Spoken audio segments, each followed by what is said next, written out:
Welcome back to another episode of It's All Been Trekked Before. This time, for the world is hollow and I have touched the sky. Yeah, I was able to say all that. You watched the episode, you heard them say it, I'm sure you did, and you had the same reaction we did. Hey, they said it. We're going to say it again in the episode.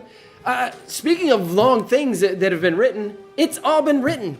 The winners have been named, and the It's All Been Written 2018 stories are currently being released every Monday. If you follow us, if you've been following us, you've been seeing it. We have some really great tales, from extreme charity competitions to a trip to the North Pole to a mobster and more. You can also hear the audio adaptations of last year's winner, A Little Star by Samantha Smith, and by the 2017 collection in paperback and e-back. I say get the paperback, get that tactile. It looks really sweet. It looks awesome. Also, this weekend, the flagship, it's back. It's All Been Done Radio Hour. Very special Universe Journey musical. It's the whole show is a Universe Journey musical. And I would advise you, go ahead and get caught up on Universe Journey, what's been happening before then, and you'll be ready for it. And if you have to, maybe you don't have access to that, guess what? Go to patreon.com/IABD, become a supporter. You'll have access to so much more material, including you'll get caught up. You're going to want to be there for this show, the Universe Journey musical, this weekend at Mad Lab. Tickets available, madlab.net. I've said a lot. I'm going to say a little bit more here because this title is long. It's For the World is Hollow and I Have Touched the Sky on It's All Been Trekked Before. Welcome out to another episode of It's All Been Trekked Before. Skeleton crew today. Yeah, as we work our way through season 3. Oh, by the way, this is Steven. This is Jimmy-Jerome. Yeah, our friends have abandoned us. Keith sends his apologies. He said he should be here for the next one. But so today, he's going to be sorry too because they said the title of the episode 1.5 times. I know, right? He'll catch up. I know he'll enjoy it when he hears it. I feel like of all the episodes where the title said, this was one where I at least expected it to be said. I kept trying to remember going into it if they actually said it, and I thought, no, they couldn't have, but they do. For the world is hollow, and I have touched the sky. It's almost like a beginning of a Shakespearean That's speech. what I always thought was it? And I don't think it was. Maybe the Fabrinian Shakespeare.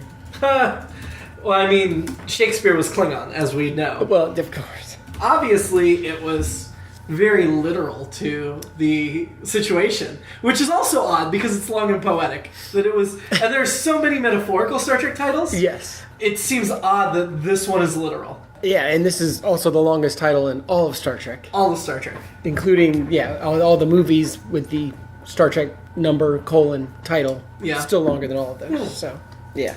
That's interesting. I mean, I know in the later spin-offs we get a lot more one-word titles, whereas the original was a little more... Yeah, they were... poetic. Literary, for literary. There you go. I didn't want to use poetic again, so that works. First impressions. What did you think of this episode? I don't know if it's... I mean, I always liked this episode, and I don't know if that countered with my low expectations for all of Season 3. I ended up liking it more than I had planned, and for a while I was loving it, and then issues happened near the end that make me not love it as much. Mm-hmm. There are some awesome moments. I think I talked the Season 3 preview, Season 2 wrap-up about where we'll have those nice, awesome moments in Season 3 that stand out among the detritus. But I thought overall this episode has a lot more of those and they connect, and then it gets a little janky at the end for me. So it's a very quick wrap-up. Right off the bat you get into, we talk about in improv and theater, today's the day, and right off the bat you got those stakes. McCoy's dying, which is awesome, and I think that carries through to some of the emotion in it. When Spock finds out, there's that moment of Spock, holding up McCoy, and that he knows, and McCoy knows he knows, and McCoy saying he's lonely, he's a very lonely person, and everything, and those are, I feel like those are really great true moments. And then, obviously it's episodic television and he's not going to die at the end, but I feel like it's such a cheat all the way across. Well, not only that, but him being cured and the way it happens.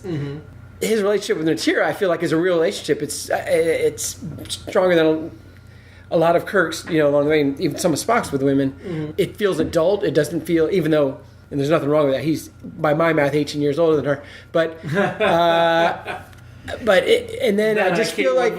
Yeah, and we don't know how old Natira is. This is true. We don't know how the Fabrini aged. I was going by the actor and actress, but you're right. Yeah, Catherine Woodville, who died in 2013. Yeah. Was best known for this role. Yeah. As well as spots in Mission Impossible and Wonder Woman. She did a lot of other stuff, but yeah. 59 credits. Up through the 70s. But yeah, it just seems like it's such a bummer that, or not, but it's, and we can get into this more as we go along, but feels like cheats at the end, that they find easy way outs. And I feel like there's a lot of things where if somebody just said, well, here's the deal, you get around a lot of the issues and problems in this episode. So I feel like you just made about 8 points that I want to address. I did, sorry. No, that's okay. But let's go ahead and start with where you ended on the cheat at the end. Yeah. Very day ex machina. Yeah, so I almost wrote that down. Instead, I just wrote, we're out. Yeah, this was something, in my opinion, that should have been kept going on longer. Yeah. Had this been a modern series, it would have been a season arc, not an episode. And it felt like it should be set up to be a season arc by saying you have a year. Yes. It's not like they said you have a week. Right. In which case we would have been like, okay, end of the episode. They said he had a year. So it should have been, and the fact that they waited so long to get to it, I didn't remember this episode very well. I think I mentioned that this may have been one of the first ones I watched. Okay, yeah. I think it was on a VHS with the empath. Well, and I remembered it being that he got cured by the Oracle in my mind, and I thought he got... I kept waiting for that. I forgot he got the implant, but I thought, Sorry, Zoe. I thought he got cured by the Oracle. In a way, he did, by the Fabrinis, but it's just so... I mean, from the moment that what's her face? Natira wanted to hook up with him. I was like, oh yeah, she must cure him, or they must cure him. That's what I thought. I couldn't remember. That's the way I remembered it. Every time we saw the Oracle after that, or they discussed, I kept expecting it. Yeah. And so that, I mean, and honestly, were I watching this for the first time, I still would have expected it all those times. So that's where I feel the biggest flaw is it's not like it's a surprise at the end of the episode. It was more like you missed a lot of opportunity to do it. Yes. And then wedged it in unnecessarily. Yeah. Whereas you could have folded it into the story, and we would have grown, and we would have complained, but it would have been better. Yeah. It was just so pat, and literally, you're cured, da-da-da, little tiny chuckle, and the Enterprise zooms off. Just like blinding Spock. Yeah, very similar. Yeah, and it's this one gives you some great moments before then, but it still feels like a cheat at the end.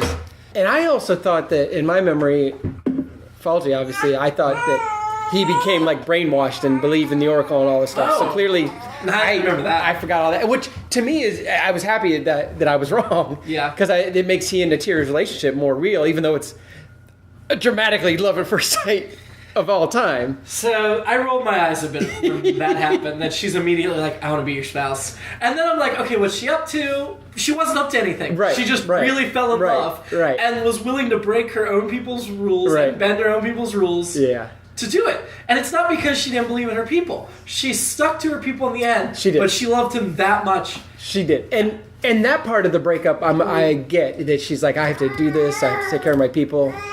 But I don't get why McCoy was willing to give up everything. Me either, because he didn't know there was a cure. Right, and when he says he doesn't give a good justification, or if any, because he'd already made that decision. Right, and I still think even if he's going to get cured, even when he gets cured, he talks about how lonely it is. It's like, you know what? Why don't you go live with these guys and help take? You can go learn all this new medical knowledge from the Fabrinis. Take care of this entire especially spaceship. Once they found that bank of knowledge. Yeah, you found this woman you love. You're not married to the Enterprise. Kirk is. Yeah. That to me, again, that's an even bigger cheat to me than the curing the disease. Yeah, and if they had cured him and then he had to decide to go, that might make even a little more sense. Yeah. But I agree. I mean, as much as I would hate to lose McCoy from the series, of course, it honestly, if they had written McCoy off in this episode and he wasn't in the rest of the series or any of the movies, it would have felt like such wasted opportunity. It would be. It would be. Which, again, there were ways you could have written this better. Yeah. That it was just, I did feel the relationship on her end. I'm not 100% sure I felt on his end. He kind of felt wishy-washy the whole time to me. I thought he had a lot going on. He just found out he was going to die, and for once, someone was in love with him. I shouldn't say for once, but and an attractive woman. Yeah, beautiful. Yeah, and a powerful woman. Yeah, and that was the other thing I really liked about her is she was in charge. She stuck by her people. Even though she kind of blindly did, she did make the turn, and I feel like her turn only had a little bit to do with Kirk's big speech about her people and all that. I agree. So yeah, I thought one of the better female characters in the series. I absolutely agree, and you definitely have to buy her falling for McCoy for whatever reason. That's her type. McCoy's her type. I mean, he did have the short sleeves on. I can't fault her. Yeah. If he had the short sleeves on, man, she probably would have left the people. Like that would have been it. But I can see why you'd fall for McCoy. Yeah. Absolutely. Yeah. Well, and the other thing I liked about the whole episode-wise, McCoy's character was once he found out he was dying, it was less of the Spock, blah, blah, blah, blah, blah. Yeah. Although I would also say the fact that he's so lonely explains why he's so irascible the rest of the time. And I don't know if we revisit that again in the series. I feel like we don't. And so that's what I like about this episode is that all these other episodes, Kirk finds a girl and Spock finds a girl. McCoy had the women in shore leave, right? The dancers. And, and the Yellow Yale shore girl. and the Yale man in that episode who was into him, and then we never see her again. And I, one of the things about the cheat at the end is, well, we're going to rendezvous with her in a year. It's like, okay, all right. And then, like you said, season 4, that'd be great. I don't think they would have revisited it. No, they wouldn't. Even had the show stayed on. No, they wouldn't have. Which is a shame because, but that's where some weak writing happened as well because they were still right there next to the asteroid. If he wanted to thank them, he could just beam back and say, hey, thanks, guys. Exactly. Why do we need to come back in a year? Right. Plus, Kirk doesn't know what their mission's going to be in a year. No. Don't even pretend you can catch back up with them. No. They also weren't clear about were they supposed to dock at the planet instead they were going to hit it? That was my problem, too, is that it seemed to me it was obvious. I thought McCoy was in there and heard them pretty much say, we're going to this new world where we're going to live. Right. And then when Kirk and Spock come back, he could have just said, oh, no, they're not going to collide with it. They're going there to live. But they were going to collide, apparently. Apparently the computer was off. Yeah, and which Kirk and Spock had to fix it. Yeah, which I didn't understand that part either. No, I feel like we didn't need them to be heroes. No. That was like, oh, we need to give Kirk something to do. And all they did was click, click, click, click, click some buttons. But yeah, I agree. They would, in a sense that at first I thought was just engineering redressed, and then later I'm like, no, they just took parts of the ship. They did, because I think I read the staircase there. It's the same staircase from Paradise Syndrome. Paradise Syndrome? Where they fall down the stairs? Yes. Okay. Yeah, that's what I read. That was the same one. It just felt a little disjointed. It felt like maybe there was a good story and then Roddenberry screwed it up. Except we know he did it because he wasn't involved in season 3. But it was Hendrik Valerts that wrote this. Huh.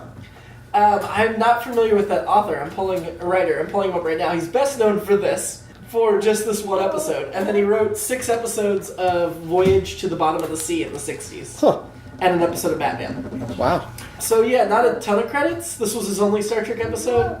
I don't know how it got screwed up. Because it definitely felt like there was a solid script in there and it got screwed up. Like I said, I like a lot of it, and then all of a sudden it hits.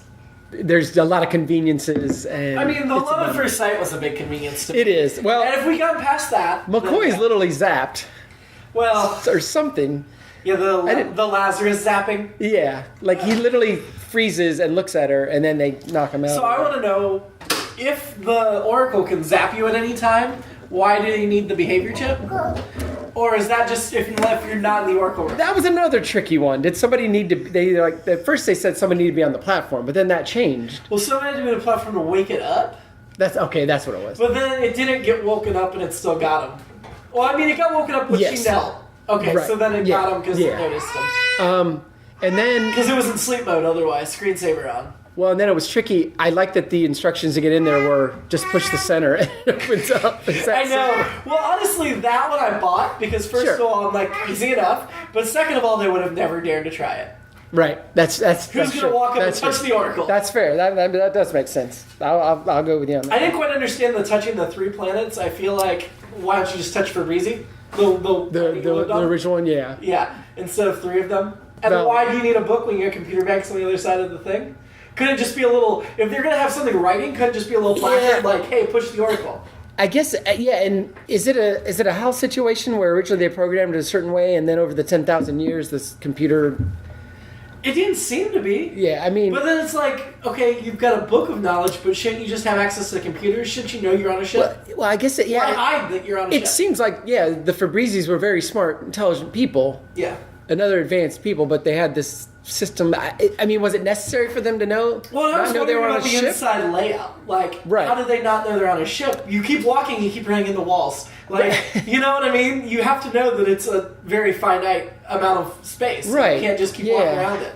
And I don't understand how the outside had atmosphere that they could walk in, because it certainly didn't look like it did. And she talked about a sun, and I don't understand that either. Well, there was where they beamed down, where it looked like that was supposed every to be other outside the planet asteroid, they beamed down to. But when we saw the asteroid in space, it did have atmosphere. I thought that was just another part of inside the asteroid. Yeah. Okay. That was my take on it. I guess. And then they took them down to the further like down the fake core. sun? Yeah. Okay. That's where the old guy. But you still would have been able to see if you're walking on that surface. You can only go so far. Eventually, yeah. But yeah, I don't know how they kept him. And I guess if you've never been on a planet, you don't know what a planet is. I don't know. I feel like this episode is okay, except the ending on a surface level. But it's really easy to pick apart, and immediately the whole thing just unravels. You can't. I still like it. I'm gonna vouch. I'm gonna go with it. I don't hate it. I was willing to. It's definitely there's got to be a little bit of BS. Monkeys don't fly. I thought the central premise was faulty. And there are some. I was reading there are some other books, stories along these lines where people live inside a spaceship and think they're in the a Dyson world sphere or whatever. So along those lines, though, I think that could be a disconnect between the scriptwriter and the production design. Yeah, that the writer envisioned something they could not afford to make, and so that's why what we saw didn't quite line up with what they were saying. I think there's some great moments, but yeah, I'm with you.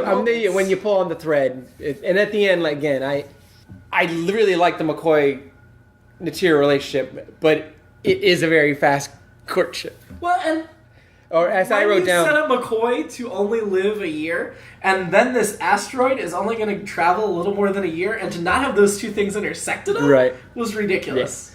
Yeah. I wrote down Natira cuts to the chase when she.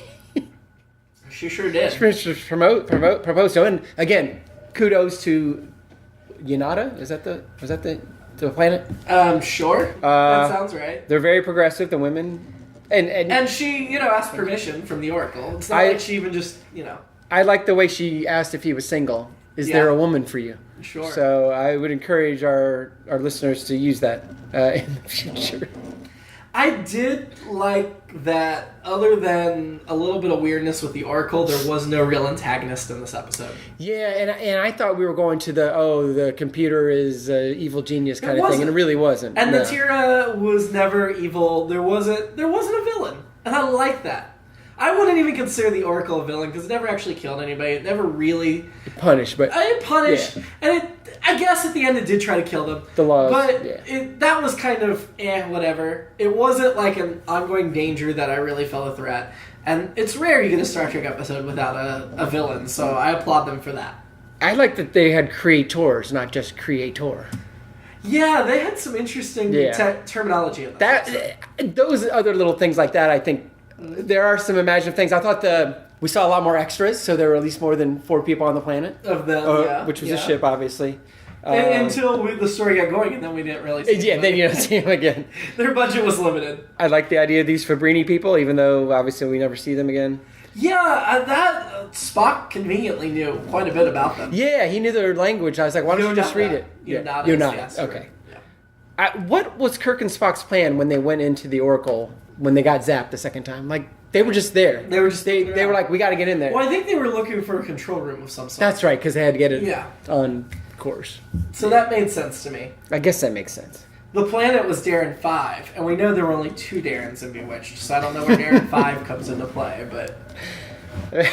Fair enough. And okay, if they're gonna dock there, it was a highly populated planet, 3 billion people. Yeah. Which, I'm trying to think how many people there were on Earth and how that would have compared in the 60s. Were we about 3 billion in the 60s, maybe?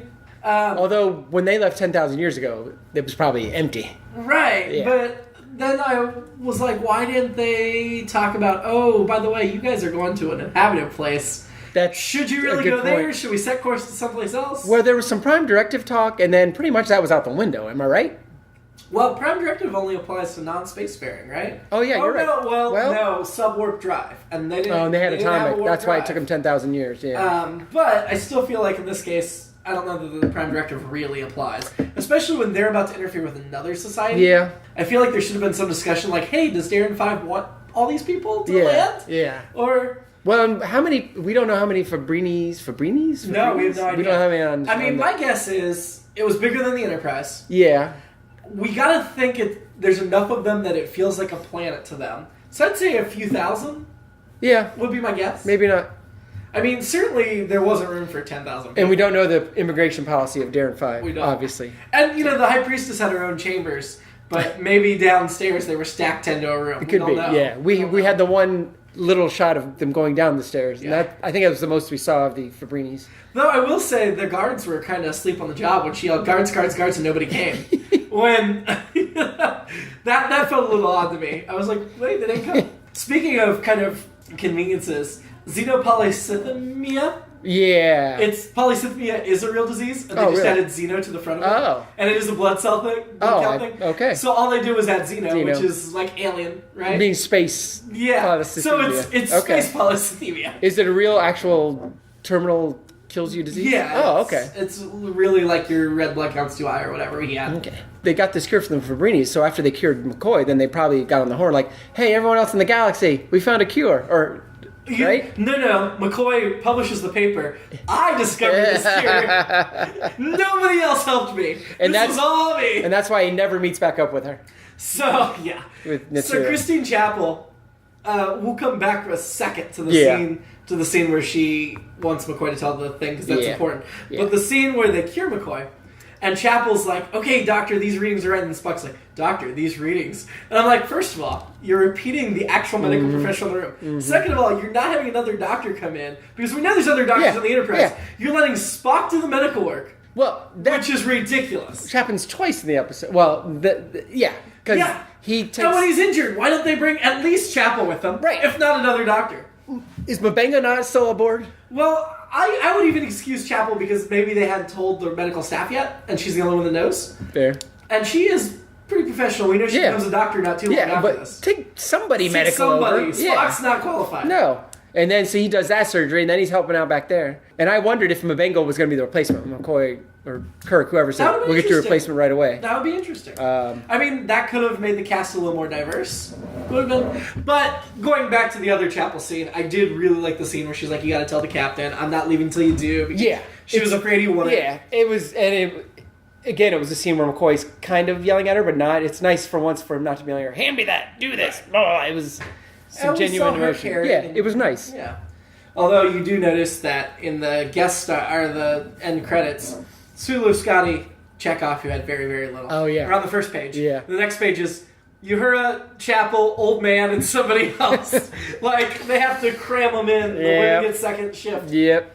I do like there's a user review on IMDb that kind of describes the episode and, like, says, the end, all's well that ends well. Average episode, but I'll say it's a relief to see McCoy with a love interest from a lovely lady. Yeah. Which is kind of our summation as well. Yeah, there's maybe less than the sum of its parts, because I still like it, but there are warts. We have the return of the actor John Lorimer, who was in The Cage and The Menagerie. Who was not killed by the Oracle for touching the sky. Correct.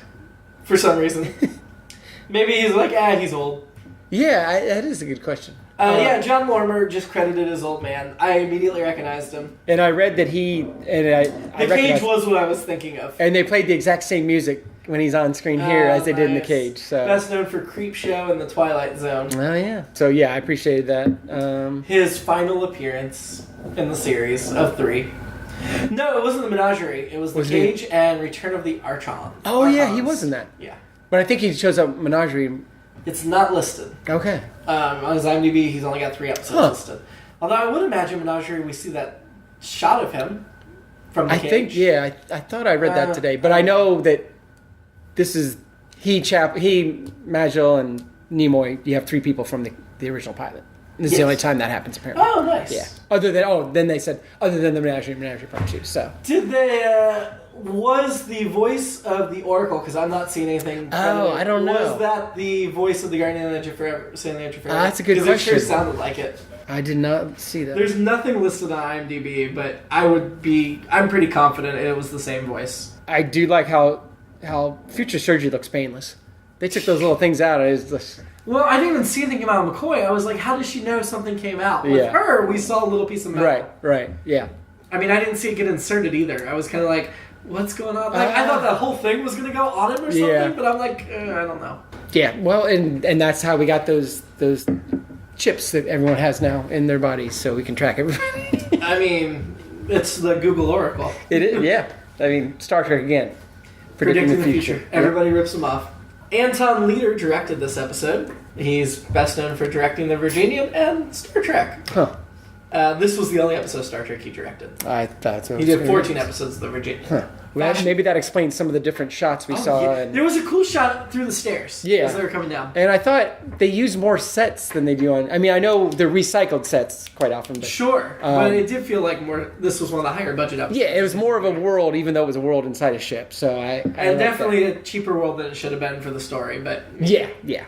Fashion. I loved Natira's outfit. Her outfit was fine. Let's talk about the hair. The hair was something. It was giant curls in the front. Yeah. Yeoman ran in the back, but with a ponytail coming out of the beehive. Didn't move. The ponytail swung around. That did. But I was just sitting there going, how did you make that? Yeah. Like, how do you get the loose ponytail hanging in the tight beehive? I don't understand.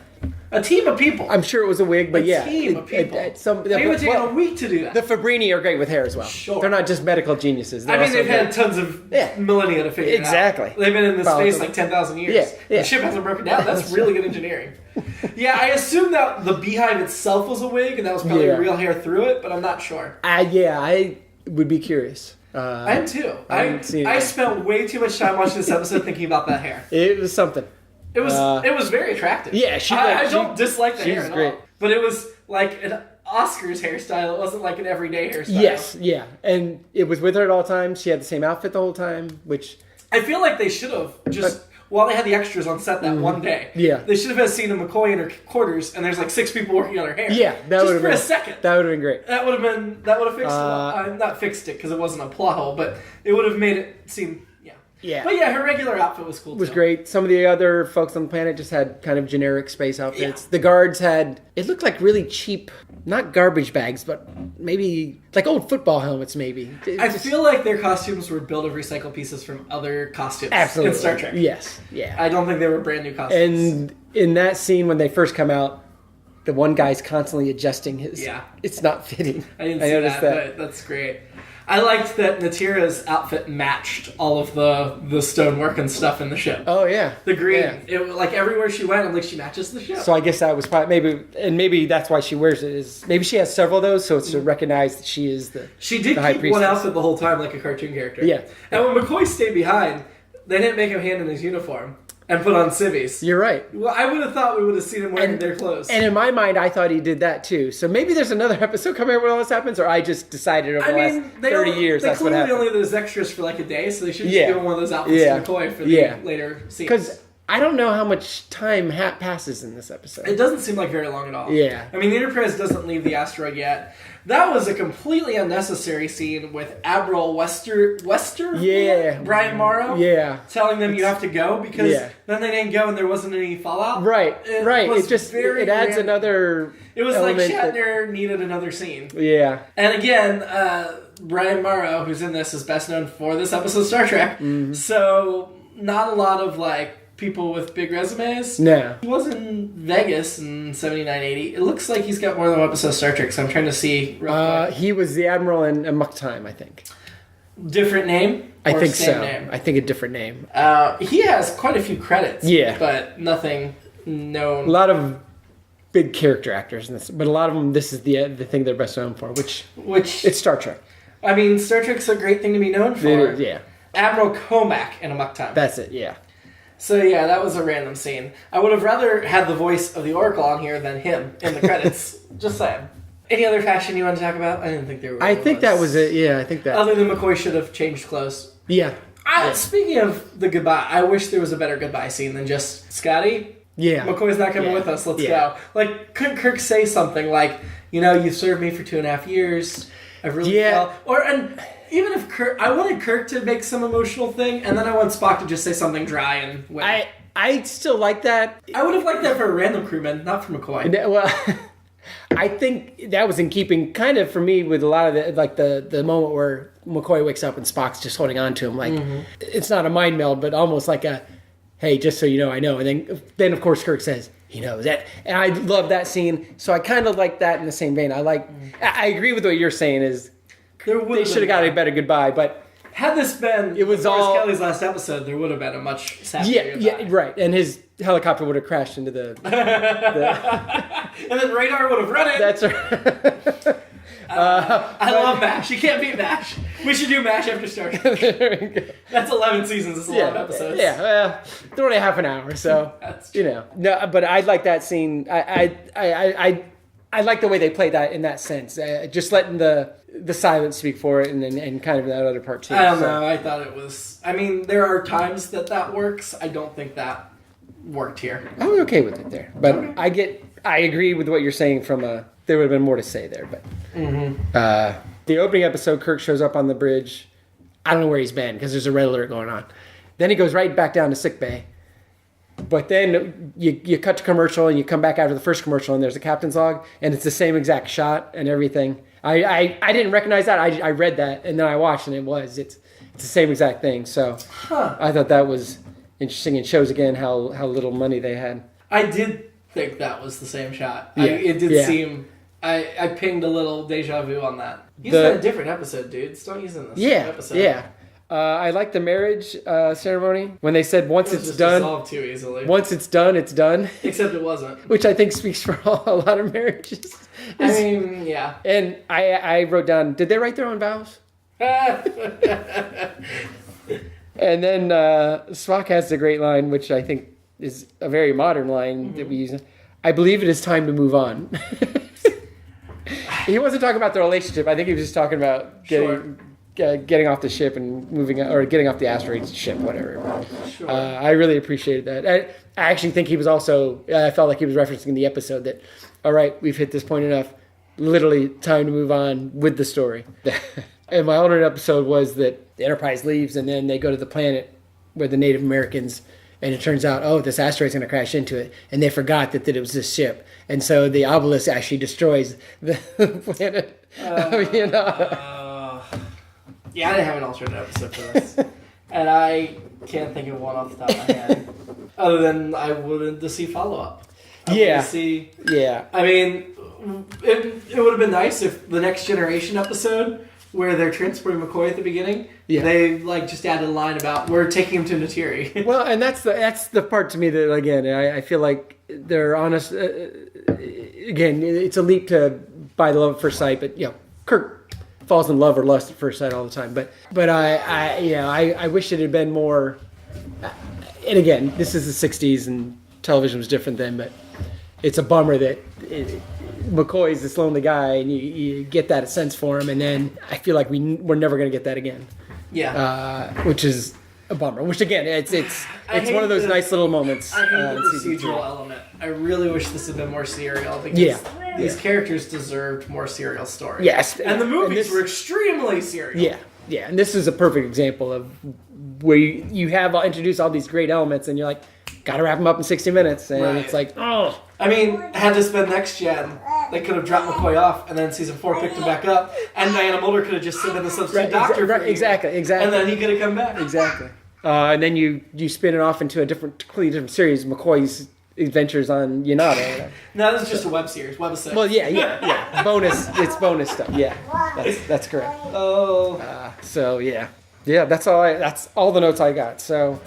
Well, you said you had a lot. That didn't seem like that many. Yeah, we hit a lot of them early on. Did we? Oh, and that first thing where you said like 8 points. Yeah, we had a barrage right off the bat. So we're gonna rank the episode then. Let's start with men, women, because that's easier. Does Natiri replace the Romulan commander for you? I'm gonna say yes. Yeah. Really? Yeah. So Natiri is Steven's new woman. I've got Mara from Day of the Dove. I think I'm gonna stick with her. All right, she's a good one too. I like her, and then we're not fighting for her. Right. So far, I mean, I only kept the Romulan commander for one episode. We have not been on the same person this season. All right. Which is good, because other seasons we have, fought over our ladies. How many episodes in are we? 8. Oh, wow, okay. And then ranking the episode. I know you're arguing for towards we'll the top. We'll have to find a middle ground. Since Spock's we just talked about the Romulan, well, yeah, obviously. We don't need to go that far down. We'll start kind of towards the top. I'd say definitely inferior than the Enterprise incident, since we were just talking about the Romulan. Yeah, I think so. I think the moments I really liked are probably superior, but overall, I'm going to agree down. I'll agree down. Day of the Dove with the Klingons. I probably like it better. Really? I didn't love Day of the Dove, but I liked Day of the Dove. Yeah. What's underneath that? The Paradise Syndrome. Yeah. What's the Paradise Syndrome? I can't. That's remember. the Native American. Yeah. I would rate this better than the Paradise Syndrome for sure. Oh, okay. I thought you were going the other way. Okay. No. All right. So I think our disagreement is. I guess we can go above and below Day of the We Dove. can flip a coin, or How about or we can let have Keith. Let Yes. Keith decide. Yes. So let's put it tied with Day of the Dove for now. Yes. And we'll put Keith on the spot because he does watch when he's not here. That's right. And we will make him We'll catch decide if it's better than the Klingons or not. I like that plan. Yeah, I don't think we need to fight it out. I think we're close enough. No, I didn't hate the episode. Yeah. I had issues with it. Yeah. But for season 3, I think it's going to be in our top 10. I think it is too. For sure. I think it is too. Like I said, I keep finding not new third season episodes. Reminded of, okay, that was not that bad. But I mean, so far, and then I'm reminded of ones I forgot about that I didn't like. so far we've watched 8 episodes. All right. And if we rank this as one of the decent ones, Yeah. then 4 of the 8 have been decent. Okay. Because I would say Paradise Syndrome down, not so decent. Yeah. I think that's fair. Yeah, I'd because say what else do we have after that? Spock's brain, of course. Spectre of the Gun, Spectre of and the the Gun. Children Shall Lead. Oh yeah. So those Oh, four, God, those 4 are bad. Yeah. Those 4 are why season 3 is bad. Yes. These 4, Yeah. I mean, I think if this were in season 2, it would be a weaker episode. Yeah. I think for season 3, it's probably going to be a better episode. I think I like this episode so much in memory and back in the day that I always thought of it as a season 2 episode, not a season 3. So. Yeah, I have a favorable memory of it. I think I confused this one with the empath. I think the empath is what I was thinking of that I liked. This one not so memorable to me. I always remember liking the empath too. I'm looking forward to seeing that and seeing because I can't remember much other than the very basic part of it. So next week we are doing probably the episode that is the most glaring hole in my Star Trek lore that I've never seen. Oh wow! I am pretty certain I've never seen the Tholian Web, which is an iconic episode, and the second Mirror Universe episode, which has been retconned. That's right. That this was a Mirror Universe episode. That's right. I don't believe they establish in Tholian Web Not this Mirror Universe, specifically, but Enterprise says this is they go back. Mirror Universe episode. And I think one of the better visual things, the Tholian Web, is in this episode. I just remember from the screensaver. That's the thing I remember. Yeah. Yeah. So like you, I don't remember much else about this episode either. I don't think I've seen it. I've seen it, but I don't remember much. I know it's got the USS Defiant, which DS9, being as DS9 obsessed as I am, the name Defiant has a special place for me because it's their starship. Okay. Halfway through DS9, they give them a starship so they can leave the station every once in a while, and it's the Defiant. Oh, okay. So I feel like that was a reference to this episode, most likely. All right. Because, DS9 has a lot of original series reference built into it. As we talked about, the Day of the Dove Klingon comes back in DS9. Right. Yeah. Well, I'm looking forward to this episode just to see what... Yeah. And Keith will be back. And we get the spacesuits. That are so infamous. That I remember. That's the other thing I remember about it. And Chapel I can see. And I see her not in a uniform. All right. So I'm excited. We got a lot to look forward to. Yeah, I think just anecdotally, without having seen it, Tholian Web's going to be up there for us. Although I do remember what the Tholians look like because I've seen pictures, and I don't think they're going to knock Natira or Mara probably off the not. list. No. I don't remember them. They're some creepy looking. They're not very humanoid looking. So yeah, I don't think they're gonna rank our attractive scale. I think that's more of a DS9 or Enterprise view. Oh, that makes sense. Where we see them better. Yeah. I think it's just this in the original series. Yeah, that makes sense. So, anyway. All right. We will be back next week for the Tholian Web as we continue our trek through Season 3. I can't believe we're this far into Season 3 already. I know, we're trekking. Trekking along. Star trekking across the universe. Live long and prosper. I think it's time that we move on. Oh, God. It's All Been Done presents. Who's got the time?